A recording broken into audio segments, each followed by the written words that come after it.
নমস্কার বন্ধুরা, মৌপ্রিয়ার রান্নাঘরে আপনাদের সকলকে স্বাগত। আবারও একটি নতুন রেসিপি নিয়ে আপনাদের মাঝে হাজির হলাম। আমার আজকের রেসিপি ঝাল সুজি অথবা নোনতা সুজি, যাই বলুন না কেন। আমি যার জন্য এখানে 1 বাটি সুজি নিয়ে নিলাম।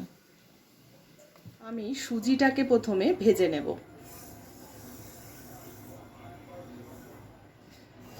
গ্যাসের ফ্লেম লো টু মিডিয়ামে রেখে আমাদের সুজিটা কিন্তু ভাজতে হবে।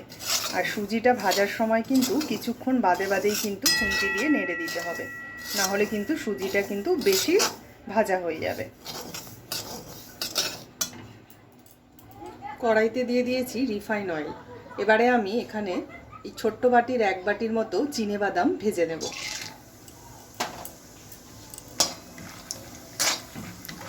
বাদাম ভাজা তেলের মধ্যেই এবারে আমি ছোট্ট ছোট্ট ডুমো ডুমো করে কেটে রাখা আলুগুলোকে ভেজে নেব।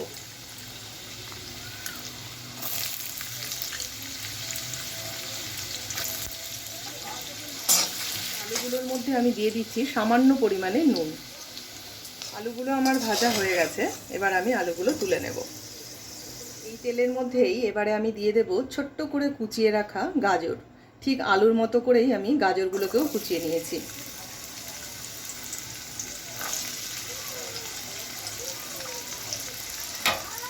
গাজরগুলোকে আমি খুব একটা বেশি ভাজিনি, এরকম হালকা ভেজে নিয়েছি। কড়াই থেকে একটু তেল তুলে রেখেছি আর সামান্য তেল আমি কড়াইতে রেখেছি। এর মধ্যে আমি একটা ডিমকে একটু ভুজিয়া মতো করে নেব।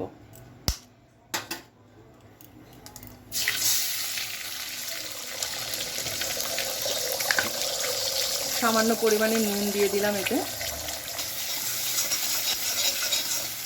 এটা আমার ভুজিয়া করা হয়ে গেছে, এবার আমি এটাকেও তুলে নেব। কড়াইতে আমি আরেকটু সামান্য তেল দিয়ে নিয়েছি। এবার আমি ফোড়ন দেব। আমি এখানে সর্ষে নিয়ে নিয়েছি, কালো সর্ষে। দিয়ে দিচ্ছি একটা শুকনো লঙ্কা আর দিয়ে দিচ্ছি কয়েকটা কারি পাতা। সর্ষে আর শুকনো লঙ্কা ফোড়নের মধ্যে আমি দিয়ে দিয়েছি সামান্য কারি পাতা। এবার আমি এতে দিয়ে দিচ্ছি কুচিয়ে রাখা পেঁয়াজ।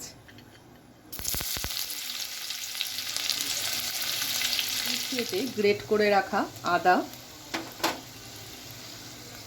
কুচিয়ে রাখা লঙ্কা।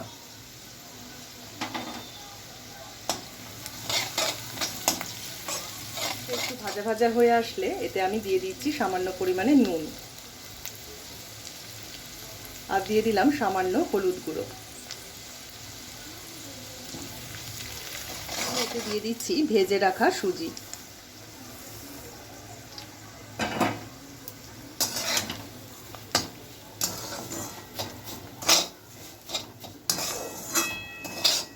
সবজিগুলো এবার আমি এতে দিয়ে নিচ্ছি। আলু আর গাজর, ডিমটা আমি দিয়ে দিচ্ছি, বাদাম আর দিয়ে দিচ্ছি সামান্য পরিমাণে কিশমিশ। এই সবগুলোকে এবারে আমি একসাথে খুব ভালোভাবে মিশিয়ে নেব।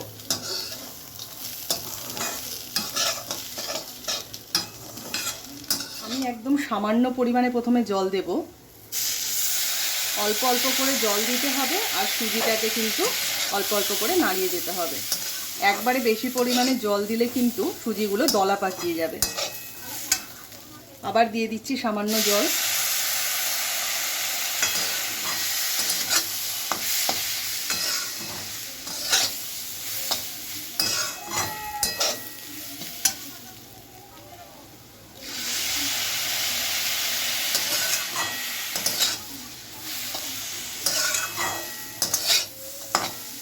এবারে আমি এতে দিয়ে দিচ্ছি সামান্য পরিমাণে চিনি।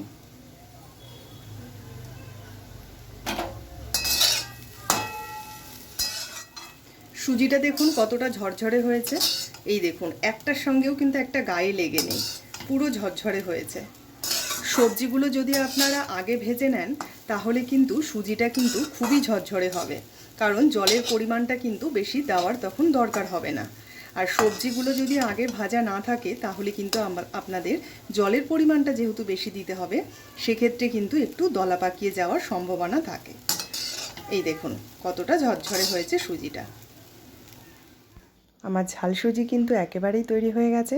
সকালের জলখাবারে অথবা বাচ্চাদের স্কুলের টিফিনে কিন্তু আপনারা এটি তৈরি করে দিতে পারেন। ভিডিওটি ভালো লেগে থাকলে একটি লাইক করে দেবেন, আর চ্যানেলটি সাবস্ক্রাইব করা না থাকলে সকলের কাছে সাবস্ক্রাইবের অনুরোধ রইল। সকলে ভালো থাকবেন, পরিবারের সকলকে ভালো রাখবেন।